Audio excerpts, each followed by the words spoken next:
हाँ, क्योंकि अब जब समझ में ये आ रहा है कि बुद्धा बोल रहे हैं इच्छा प्रॉब्लम का कारण है, मतलब कष्ट का कारण है। तो यहाँ पर इच्छा वो चीज़ को कहा जा रहा है जो कि मतलब कि बढ़ती ही जाती है। मतलब बढ़ती नहीं जाती है कि जो कि रुकती ही नहीं है। अब कोई एक डिमांड है जो कि अनस्टॉपेबल है मरते दम तक। अब वो प्रॉब्लम करेगी, वो कष्ट देगी कि नहीं देगी? वरना तुम उत्तेजित हो किसी पल में, तो तुम उत्तेजित हो, लेकिन अब अब उत्तेजना हो रही है किसी समय पर फील, वो तो ठीक है, उत्तेजना फील हो रही है, लेकिन फिर जो उत्तेजना की इच्छा है वो कष्ट का कारण है ना। तो यहाँ पे इच्छा कैसा होता है, बोलते हैं हम यार खाली खाली लग रहा है, कुछ करने का मन हो रहा है, ऐसा बोलते हैं ना।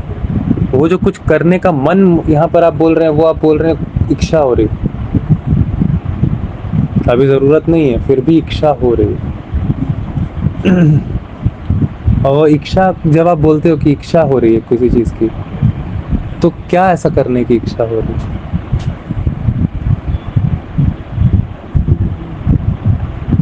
कोई काम, कोई काम जो कुछ भी, कुछ भी इच्छा हो रही है ना। कुछ भी आपने बोला, करने की इच्छा, लेकिन करना क्यों है? करना क्यों है? और करो, और इस वक्त करने के रिटर्न में मतलब तुमको कुछ ना मिले, अल्टीमेटली कुछ भी ना मिले, कुछ ना कुछ तो मिलता ही है हर काम करने के। या फिर करना ही को महसूस करने की इच्छा है ना।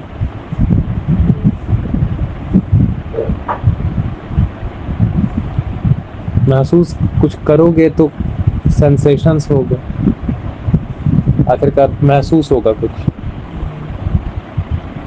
और सेंसेशन सेंस से ही जुड़ा हुआ है, तो शरीर से ही जुड़ा हुआ है। कुछ करने का खाली खाली लग रहा है, कुछ करना यार क्या करें, और आखिरकार कोई ना कोई शारीरिक काम ही करके आते हैं। कुछ भी करोगे शारीरिक ही है,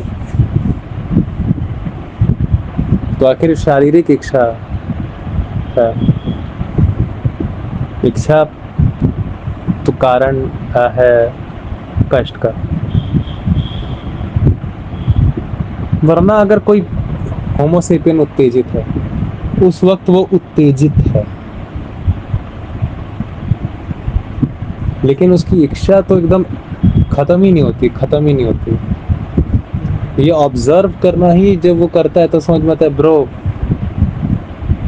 इसका इलाज क्या है, इससे कैसे छूट सकते हैं। बोले इस बार मैं ऑब्जर्व किया तो मैं रोक लिया, लिमिट कर लिया। जब भी मैं ऑब्जर्व कर रहा हूँ मैं तभी लिमिट कर पा रहा हूँ। तो इस वजह से सीधे सीधे इसको चुपचाप लिमिट करो, समझना, इसको ऑब्जर्व करो, ऑब्जर्व करके इसको चुपचाप लिमिट करो।